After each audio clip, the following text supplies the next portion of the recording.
Hello, good morning, जोहार। मैं राजू और आप देख रहे हैं 24 झारखंड न्यूज। चलिए जानते हैं झारखंड की आज की 25 मुख्य बड़ी खबरों को। रांची से टाटा जा रही बस की ट्रक से टक्कर, 2 यात्रियों के गंभीर रूप से घायल होने की खबर। टाटा जा रही सफारी बस और ट्रक में टक्कर होने की खबर है।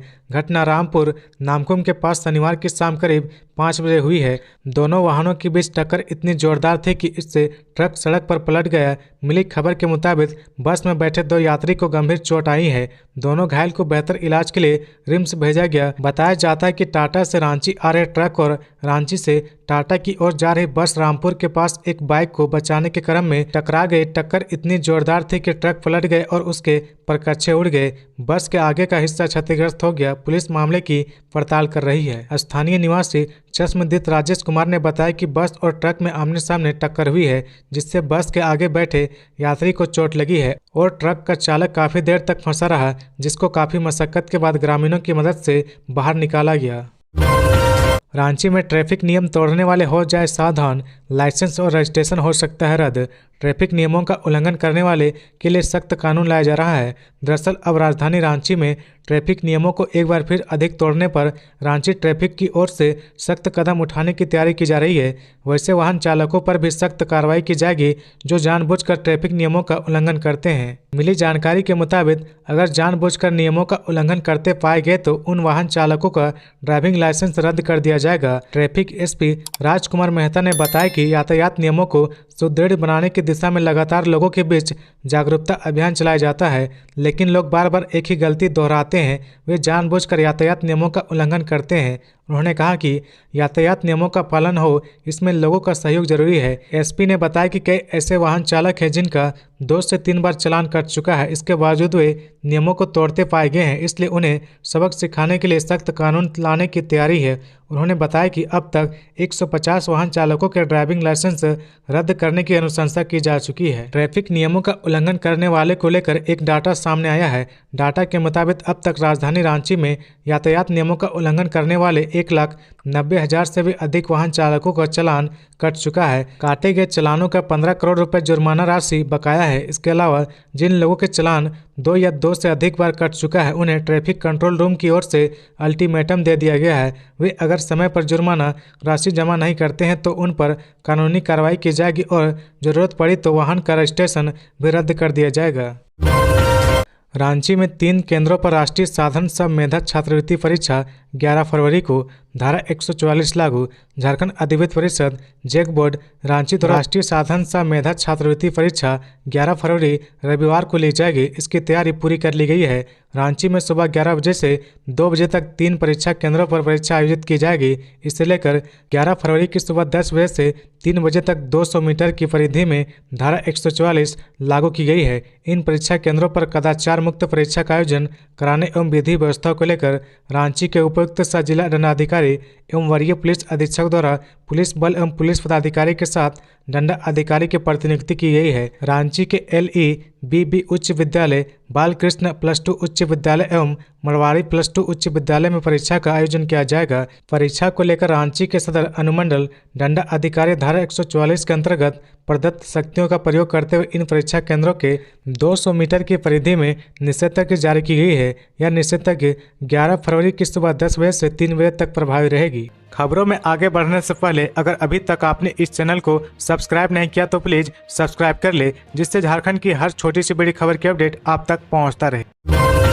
रेल मंत्री से मिले झारखंड के NDA सांसद, झारखंड को अलग रेलवे जोन बनाने की मांग। झारखंड के NDA सांसदों ने केंद्रीय रेल मंत्री से झारखंड को अलग रेलवे जोन बनाने की मांग की है। सांसद जयंत सिन्हा के नेतृत्व में राज्यसभा सांसद आदित्य साहू और दीपक प्रकाश ने रेल मंत्री अश्विनी वैष्णव से मुलाकात कर उन्हें मांग से संबंधित ज्ञापन सौंपा। इस ज्ञापन में राज्य के सभी 11 भाजपा और 1 आरसू सांसद का हस्ताक्षर है। सांसदों ने कहा कि झारखंड से वंदे भारत एक्सप्रेस समेत राजधानी और इंटरसिटी एक्सप्रेस जैसी कई ट्रेनों का परिचालन हो रहा है। इसके साथ बृहद स्तर पर राज्य में रेल इंफ्रास्ट्रक्चर का विकास जारी है। ऐसे में अधिक रेल ट्रैफिक होने के कारण झारखंड को अलग रेलवे जोन बनाया जाना चाहिए। इसमें राजस्व में भी बढ़ोतरी होगी। 10 लाख के इनामी भाकपा माओवादी जोनल कमांडर लालदीप गंझू ने किया सरेंडर। 20 साल से संगठन में था सक्रिय। झारखंड के लातेहार में 10 लाख के इनामी भाकपा माओवादी जोनल कमांडर लालदीप गंझू उर्फ कल्टू उर्फ कार्तिक गंजू उर्फ मोजिंदर ने शनिवार को एसपी कार्यालय में पुलिस अधीक्षक अंजनी अंजन के समक्ष आत्मसमर्पण कर दिया। लालदीप गंजू के खिलाफ झारखंड के लातेहार जिले के गारू बालूमाथ के अलावा बिहार के औरंगाबाद जिले के मदनपुर थाने में कुल 8 मामले दर्ज है। नक्सली संगठन भाकपा माओवादी से ये 2 दशक से जुड़ा था। कई बड़ी घटनाओं में ये शामिल रहा था। ये जानकारी पुलिस अधीक्षक अंजनी अंजन ने शनिवार को दी है। लातेहार के एसपी ने जानकारी दी कि 10 लाख का इनामी भाकपा माओवादी जोनल कमांडर लालदीप गंजू 2004 में नक्सली संगठन भाकपा माओवादी से जुड़ा था। 20 वर्षों तक संगठन में पूरी तरह सक्रिय रहा। उन्होंने बताया कि लातेहार जिले के विभिन्न क्षेत्रों में पुलिस द्वारा नक्सल विरोधी अभियान चलाया गया, जिससे माओवादी संगठन कमजोर हुआ। पुलिस के दबिश के बाद कई शीर्ष कमांडर गिरफ्तार कर लिए गए और कई ने आत्मसमर्पण कर दिया। लातेहार के एसपी ने कहा कि लालदीप गंजू ने झारखंड सरकार की आत्मसमर्पण नीति नई दिशा से प्रभावित होकर आत्मसमर्पण कर दिया है। बूढ़ा पहाड़ पर ऑपरेशन ऑक्टोपस व डबल बुल चलाया गया था। इससे माओवादी काफी कमजोर हो गए हैं। लातेहार जिले में जितनी बड़ी घटनाएं हुई है उन सभी घटनाओं में यह मुख्य रूप से शामिल रहा है। इसके अलावा बिहार के औरंगाबाद जिले के मदनपुर थाना क्षेत्र में कई बड़ी घटनाओं में लालदीप शामिल रहा है। मदनपुर थाने में लालदीप के खिलाफ 8 मामले दर्ज है। हाई टेंशन तार की चपेट में आया बिजली मिस्त्री, दोनों हाथ काटने पड़े। हजारीबाग के विष्णुगढ़ के शाहरुख कुदुर पंचायत के रहने वाले प्रवासी मजदूर जयलाल महतो, जो मुंबई में रहकर बिजली मिस्त्री का काम करता है, वह 11,000 वोल्ट के तार के संपर्क में आ गया, जिसके बाद वह गंभीर रूप से घायल हो गए। गंभीर स्थिति में उसे अस्पताल में भर्ती कराया गया। जयलाल महतो काम के दौरान ही बिजली के हाई टेंशन तार के संपर्क में आ गए और 2 मंजिले भवन से नीचे गिर गए। बिजली के करंट की चपेट में आने से जयलाल महतो के दोनों हाथ बुरी तरह से झुलस गए। डॉक्टरों ने उनके हाथों की स्थिति को देखते हुए दोनों हाथों को काट दिया। जयलाल महतो के पिता नेमचंद महतो ने कहा कि हमारी आर्थिक स्थिति काफ़ी कमज़ोर है। मेरा बेटा जयलाल ही घर का इकलौता कमाऊ सदस्य था। इसी की कमाई से घर का खर्च चलता था। मेरे अलावा मेरी पत्नी पार्वती देवी एवं बेटी, जिसकी उम्र लगभग 10 वर्ष है, की जिम्मेदारी है। नेमचंद महतो ने बताया कि अस्पताल में अपने बेटे के इलाज में काफ़ी रुपए खर्च हो गए हैं। इन्होंने लोगों से मदद की गुहार लगाई है। जिस मामले में हेमंत हुए गिरफ्तार, उसी जमीन पर ऑन द स्पॉट भानु से पूछताछ कर रही ईडी। जमीन घोटाले मामले में ईडी ने टीम बड़गई अंचल के तत्कालीन राजस्व उप निरीक्षक भानु प्रताप से पूछताछ कर रही है। इसी कड़ी में शनिवार को ईडी की टीम भानु प्रताप से बड़गई अंचल की विवादित जमीन लेकर गई। ईडी उनसे ऑन द स्पॉट पूछताछ कर रही है। गौरतलब है कि 9 फरवरी को रिमांड अवधि पूरा होने के बाद भानु प्रताप को एक बार फिर कोर्ट में शुक्रवार को पेश किया गया, जहां ईडी की ओर से कोर्ट को बताया गया कि अभी लंबी पूछताछ करनी है, जिसके आधार पर कोर्ट ने 4 दिनों की रिमांड की मंजूरी दे दी। बता दें कि हेमंत सोरेन से भी रिमांड पर लेकर इसी जमीन घोटाले मामले में पूछताछ जारी है। कई सवालों में आमने सामने बैठाकर ईडी के अधिकारी सवाल पूछ रहे हैं। पूर्व सीएम से बड़गई अंचल में डीएबी बरियातू के पीछे स्थित 8.46 एकड़ जमीन के संबंध में पूछताछ कर रही है। इस मामले पर कार्रवाई सबसे पहले 13 अप्रैल 2023 को ईडी ने बड़गई अंचल के तत्कालीन उप राजस्व निरीक्षक भानु प्रताप प्रसाद के यहाँ छापेमारी की थी। यहाँ से एजेंसी को कई दस्तावेज बरामद हुए थे। वहीं मोबाइल से भी कई जमीनों की जानकारी मिली थी। इस मामले में रांची डीसी के आदेश पर बड़गई अंचल के सीओ मनोज कुमार ने सदर थाने में एफआईआर दर्ज करवाई थी। इसी केस को आधार बनाकर ईडी ने जांच शुरू कर दी है। 14 अप्रैल को इस मामले में ईडी ने पहली बार 7 लोगों को गिरफ्तार किया था। इनमें प्रदीप बागची, अफसर अली, सद्दाम हुसैन के अलावा 4 और लोगों को गिरफ्तार किया गया था। करीब 23 दिन बाद रांची के पूर्व उपायुक्त निलंबित आईएएस अधिकारी छवि रंजन की गिरफ्तारी हुई। छवि से पूछताछ के आधार पर 31 जुलाई को न्यूक्लियस मॉल्स के मालिक विष्णु अग्रवाल को गिरफ्तार किया गया। सड़क हादसे में ससुर दामाद की मौत, NH 99 कई घंटे जाम, शादी का कार्ड बांटकर लौटने के दौरान हुआ हादसा। झारखंड के लातेहार जिले के बरियातू थाना क्षेत्र अंतर्गत NH 99 पर जबरा मोड़ के समीप शुक्रवार के रात कोयला लदे हाईवा की चपेट में आने से बाइक सवार 2 लोगों की मौत हो गई। सड़क हादसे से आक्रोशित लोगों ने शनिवार की सुबह NH 99 को जाम कर दिया और शोषण के बाद जाम हटा। मृतकों की पहचान बैजनाथ गंजू एवं नारायण गंजू के रूप में की गई है। दोनों रिश्ते में ससुर दामाद थे। घटना के बाद हाईवा चालक वाहन छोड़कर भाग गया। बताया जा रहा है कि ससुर दामाद शादी का कार्ड बांटकर घर लौट रहे थे। इसी दौरान हादसा हो गया। मृतक बैजनाथ के पुत्र विजय गंजू ने बताया कि उसकी बहन खुशबू कुमारी की शादी चंदवा के लुकैया में तय हुई है। 3 मार्च को शादी होने वाली थी। इसके लिए मेरे पिता व बड़े बहनोई नारायण गंजू शादी का निमंत्रण कार्ड बांटने गए थे। शुक्रवार की रात जबरा गांव में कार्ड बांटकर वापस लौट रहे थे। इसी दौरान यह घटना हो गई। ग्रामीणों ने बताया कि घटना के बाद इसकी सूचना पुलिस को दी गई। तत्काल पुलिस की मदद से घायलों को सामुदायिक स्वास्थ्य केंद्र बालूमाथ पहुंचाया गया, जहां चिकित्सकों ने बैजनाथ गंजू को मृत घोषित कर दिया। रिम्स ले जाने के क्रम में चंदवा के समीप नारायण गंजू की भी मौत हो गई। पलामू पाइपलाइन सिंचाई योजना 8 प्रखंडों को मिलेगा लाभ।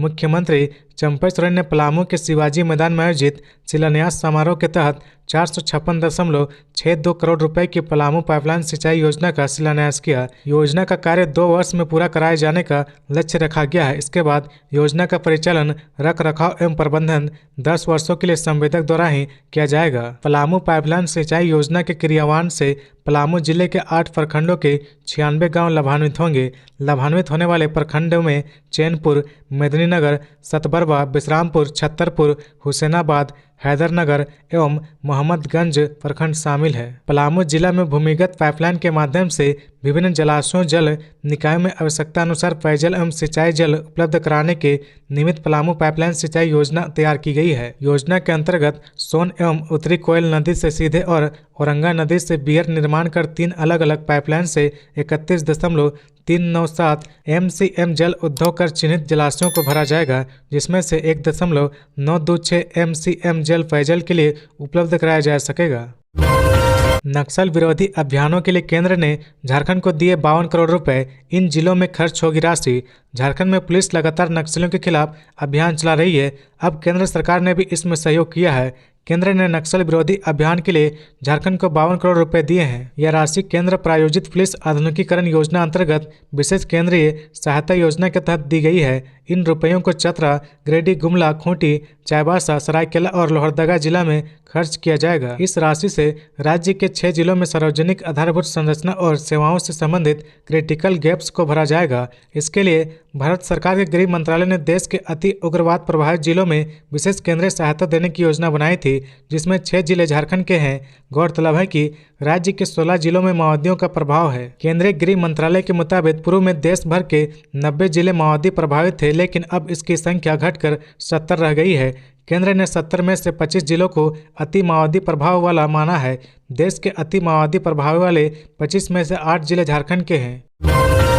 झारखंड में इस जिले के 91,000 परिवारों को मिलेगा अबुआ आवास का लाभ। प्रशासन से मिली हरी झंडी। वंचित गरीबों को आवास मुहैया कराने की दिशा में राज्य सरकार गंभीरता से आगे बढ़ रही है। इसके लिए सूबे के प्रत्येक जिले में सरकार ने बीते नवंबर-दिसंबर महीने में शिविर लगाकर लोगों से आवेदन लिए थे। गोड्डा जिले में सरकार आपके द्वारा शिविर में करीब 1.5 लाख आवेदन आए हैं। इन आवेदनों को पंचायत स्तर पर जाँच कर सत्यापित किया गया है। इसमें 91,000 से अधिक आवेदनों को योग्य करार दिया गया है। उपायुक्त जिसान कमर ने शनिवार को अबुआ आवास योजना के कार्यों की प्रगति को लेकर अधिकारियों के साथ समीक्षात्मक बैठक की। उक्त बैठक में प्रत्येक प्रखंड को लक्ष्य के अनुरूप योग्य लाभुक का जियो टैग, रजिस्ट्रेशन कार्य आदि प्रक्रिया पूर्ण कराने का निर्देश दिया गया है। डीसी ने अबुआ आवास के लाभुक का भौतिक सत्यापन कार्य में पूरी पारदर्शिता बरतने का निर्देश संबंधित पदाधिकारी को दिया गया है। यह योजना पूरी तरह राज्य संपोषित है। जिले के सभी 9 प्रखंडों में अबुआ आवास योजना को लेकर प्राप्त आवेदनों पर सत्यापन के बाद भी दावा आपत्ति के लिए समय दिया जाएगा।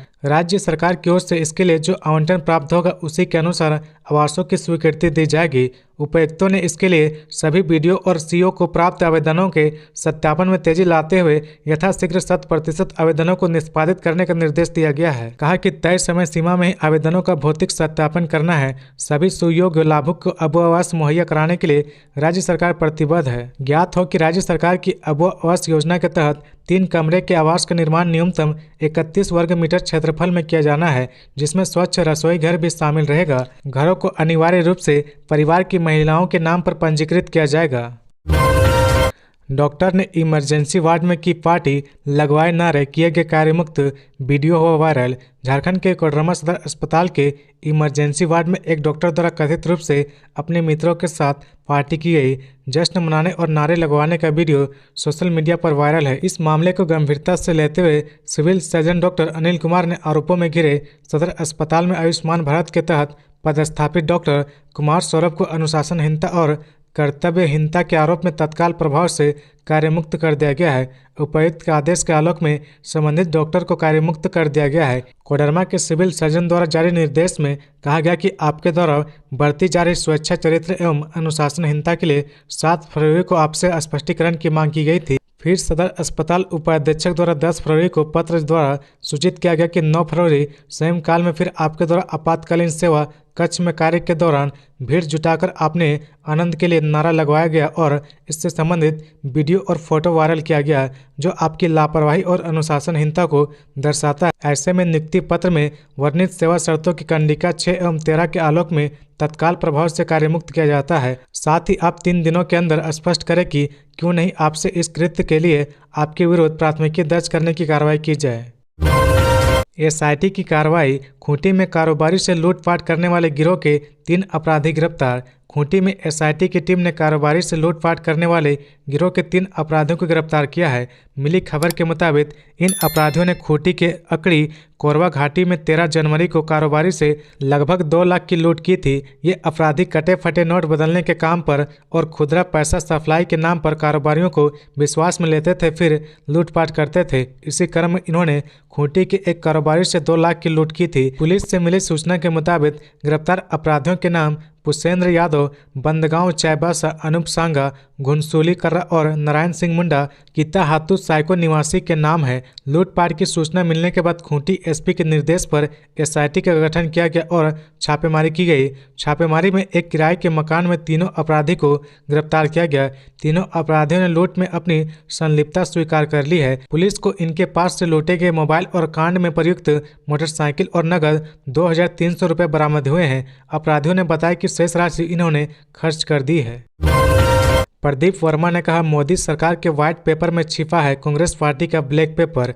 बीजेपी प्रदेश कार्यालय में आयोजित प्रेस वार्ता में प्रदेश महामंत्री प्रदीप वर्मा ने कहा कि मोदी सरकार के व्हाइट पेपर में कांग्रेस पार्टी का ब्लैक पेपर छिपा है। कहा कि भारतीय अर्थव्यवस्था पर वित्त मंत्री निर्मला सीतारमण द्वारा जारी किए गए श्वेत पत्र सच्चाई का वो आईना है जिससे कांग्रेस पार्टी के एक परिवार ने देश के सामने नहीं आने दिया था। प्रदीप वर्मा ने आगे कहा कि श्वेत पत्र यह भी सिद्ध करता है कि कैम्ब्रिज, ऑक्सफोर्ड या हार्वर्ड से निकले हुए अर्थशास्त्री या रिजर्व बैंक के गवर्नर ही देश की अर्थव्यवस्था को बुलंदी पर लेकर जा सकते हैं। यह सच नहीं है। कहा कि सच्चाई यह है कि जब एक गरीब का बेटा जिसने गरीबी में जिया है, गरीबों में पला बढ़ा, जिसमें दृढ़ इच्छा शक्ति हो, वह जब देश के प्रधानमंत्री पद तक पहुंचता है तो न केवल इस पद की गरिमा बढ़ती है बल्कि गरीब कल्याण के साथ साथ देश की अर्थव्यवस्था में भी नए आयाम करता है। प्रदीप वर्मा ने कहा कि ये श्वेत पत्र इस बात का साक्षी है कि 2004 और 2014 के बीच की कांग्रेस की यूपीए सरकार की अवधि की तुलना में 2014 से 2024 तक प्रधानमंत्री नरेंद्र मोदी की सरकार में देश की अर्थव्यवस्था में कैसे सुधार हुआ है। कहा कि यूपीए ने न केवल देश की अर्थव्यवस्था को नुकसान पहुंचाया बल्कि यूं कहिए कि देश को लूटा। कहा अटल बिहारी वाजपेयी सरकार से एक स्वास्थ्य अर्थव्यवस्था विरासत में मिलने के बावजूद यूपीए ने देश की अर्थव्यवस्था को कैसे गैर निष्पादित अर्थव्यवस्था में बदल दिया, इसकी जानकारी हमें इस श्वेत पत्र में मिलती है। उन्होंने बताया कि अटल बिहारी वाजपेयी के नेतृत्व वाली एनडीए सरकार ने कार्यभार संभाला तब सार्वजनिक क्षेत्र के बैंक में एनपीए का अनुपात 16% था। जब उन्होंने पद छोड़ा तब यह 7.8% था। सितंबर 2013 में यह अनुपात सरकारी बैंकों के कमर्शियल लोन निर्णय में यूपीए सरकार द्वारा राजनीतिक हस्तक्षेप के कारण 12.3% तक चढ़ गया था। जेएसएससी परीक्षा प्रश्न पत्र लीक मामले में पटना, चेन्नई व रांची में एसआईटी का छापा। 11 हिरासत में। झारखंड सामान्य स्नातक योग्यताधारी संयुक्त प्रतियोगिता परीक्षा 2023 के प्रश्न पत्र लीक मामले में एसआईटी ने पटना, चेन्नई व रांची में छापेमारी की है। एसआईटी ने कुल 11 लोगों को हिरासत में लिया है। सभी से गहन पूछताछ की जा रही है। इनमें से 5 लोगों की संलिप्तता की जानकारी पुलिस को फिलहाल मिली है। आरंभिक जाँच के बाद पुलिस इनमें से संभवतः 3 या 5 आरोपी को ही गिरफ्तार कर सकती है। वहीं इस मामले में 6 अन्य संदिग्ध से एसआईटी की पूछताछ जारी है। इनकी संलिप्तता पर साक्ष्य मिलने के बाद आगे की कार्रवाई पुलिस करेगी। जिन 11 लोगों को हिरासत में लिया गया है उनमें से कोई भी जेएसएससी का कर्मचारी नहीं है। इनमें से कुछ ऐसे लोग हैं जिन्होंने प्रश्न पत्र को वायरल करने का काम किया था। इसके अलावा अप्रत्यक्ष तरीके से ऐसा कर लाभ लेने का प्रयास किया गया था। वहीं दूसरी ओर इस मामले में 6 अन्य संदिग्ध को भी पूछताछ के लिए लाया गया। उधर इस मामले में रांची के जोनल आईजी के आवासीय कार्यालय में 8 फरवरी को जेएसएससी जेएसएससी के कनीय पदाधिकारी से भी पूछताछ की गई थी। इस मामले में जेएसएससी के संयुक्त सचिव मधुमिता कुमारी, उप सचिव संजय कुमार शाह, अवर सचिव हरेंद्र किशोर राम और प्रधान अप्त सचिव संतोष कुमार ने मुख्य सचिव को पत्र भेज एसआईटी के पुलिस अफसरों पर प्रताड़ित करने का आरोप लगाया था। उल्लेखनीय कि प्रश्न पत्र लीक मामले में जेएसएससी की संयुक्त सचिव मधुमिता कुमारी ने नामकुम थाना में अज्ञात लोगों के खिलाफ प्राथमिकी दर्ज कराई थी। रामेश्वर उरांव ने कहा, पलामू समेत 9 सीटों पर लड़ना चाहती है कांग्रेस। कांग्रेस नेता व पूर्व मंत्री डॉक्टर रामेश्वर उरांव ने कहा कि झारखंड में कांग्रेस पार्टी 9 लोकसभा सीटों पर लड़ना चाहती है। इनमें लोहरदगा, खूंटी, चाईबासा, गोड्डा, कोडरमा, रांची, हजारीबाग, धनबाद एवं पलामू लोकसभा सीट शामिल है, जबकि राजद को राज्य में 1 सीट चतरा दिया जा सकता है। यद्यपि अभी यह अंतिम नहीं है, इस पर सभी पार्टी के आलाकमान साथ मिलकर राय विचार करेंगे, तब जाकर इसे अंतिम रूप दिया जाएगा। न्याय यात्रा के निमित्त गढ़वा पहुंचे रामेश्वर उरांव ने स्थानीय परिसदन में पत्रकारों को बताया कि सभी का मकसद एक ही है, भाजपा को पराजित करना। इस वजह से रिजल्ट बेहतर हो, इस पर सभी दलों को फोकस करना है। जैसे तैसे लड़ने से कुछ नहीं होगा। डॉक्टर रामेश्वर उरांव ने कहा कि हेमंत सोरेन के मामले में सबूतों को तोड़ा मरोड़ा गया है, यह कोर्ट में नहीं टिक पाएगा। उन्होंने कहा कि केंद्र की मोदी सरकार गैर भाजपाई राज्यों में ही कार्य कर रही है और वहां की सरकारों को डिस्टर्ब कर रही है। मंत्रिमंडल में किसे स्थान मिलेगा, इस पर उन्होंने कहा कि महत्वाकांक्षा तो सभी की रहती है, कोई भी कुर्सी छोड़ना नहीं चाहता है। उन्हें पार्टी जो भी जिम्मेदारी देगी उसका वे निर्वहन करेंगे। तो ये थी आज की झारखंड की टॉप बड़ी खबरें। इसी तरह झारखंड की हर छोटी सी बड़ी खबर देखने के लिए आप हमारे चैनल 24 झारखंड न्यूज को सब्सक्राइब करके बेल आइकन प्रेस कर ले, जिससे झारखंड की हर छोटी सी बड़ी खबर की अपडेट आप तक पहुंचता रहे। तो आज के लिए बस इतना ही, हमें दीजिए इजाजत, फिर मिलते हैं नेक्स्ट न्यूज में।